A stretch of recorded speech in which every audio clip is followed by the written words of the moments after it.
بسم اللہ الرحمن الرحیم۔ یہ دلچسپ اور سبق آموز واقعہ اس بکری کا ہے جس کے ایک تھن سے شہد آتا تھا اور دوسرے تھن سے دودھ آتا تھا۔ حضرت ابو الربیع رحمۃ اللہ فرماتے ہیں کہ میں نے ایک گاؤں میں ایک نیک عورت کی شہرت سنی جس کا نام فضہ تھا۔ میری عادت کسی عورت سے ملنے کی نہ تھی، مگر اس کے احوال میں نے ایسے سنے کہ مجھے اس کے پاس جانے کی خواہش پیدا ہوئی۔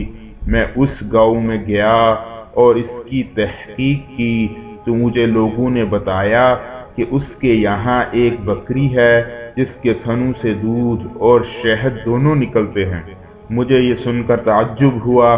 میں نے ایک نیا پیالہ خریدا اور اس کے گھر جا کر میں نے کہا کہ تمہاری بکری کے متعلق میں نے یہ شہرت سنی ہے کہ وہ دودھ اور شہد دیتی ہے، میں بھی اس کی برکت دیکھنا چاہتا ہوں۔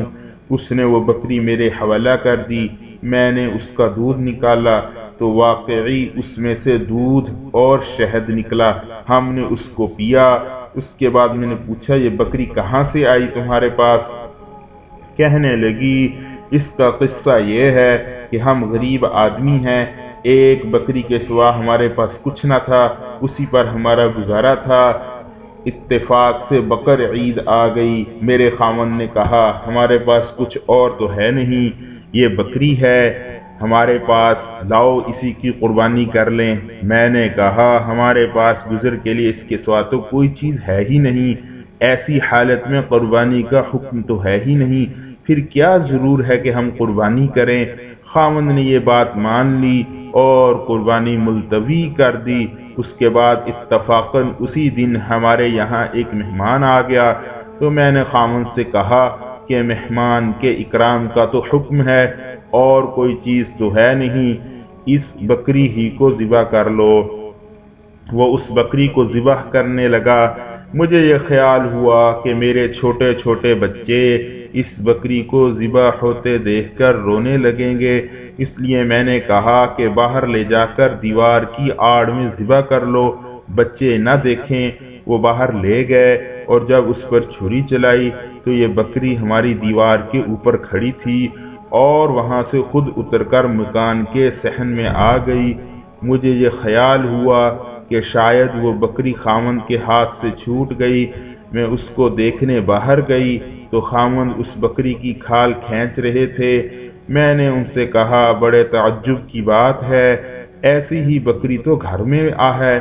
اس کا قصہ میں نے سنایا۔ خاوند کہنے لگا کیا بعید ہے کہ حق تعالی شانہ نے اس کا بدل ہمیں عطا فرمایا ہو۔ یہ وہ بکری ہے جو دودھ اور شہد دیتی ہے، یہ سب کچھ محض مہمان کے اکرام کی وجہ سے ہے۔ پھر وہ عورت کہنے لگی اے میرے بچوں، یہ بکری دلوں میں چرتی ہے، اگر تمہارے دل نیک رہیں گے تو اس کا دودھ بھی اچھا رہے گا، اور اگر تمہارے دلوں میں کھوٹ آ گیا تو اس کا دودھ بھی خراب ہو جائے گا۔ اپنے دلوں کو اچھا رکھو، ہر چیز تمہارے لیے اچھی بن جائے گی۔ ناظرین اور سامعین، آپ میرے اس چینل کو سبسکرائب کریں، لائک کریں اور کامنٹ کریں تاکہ میری آنے والی ویڈیوز آپ کو ملتی رہیں۔ رب رکھا، فی امان اللہ، اللہ حافظ۔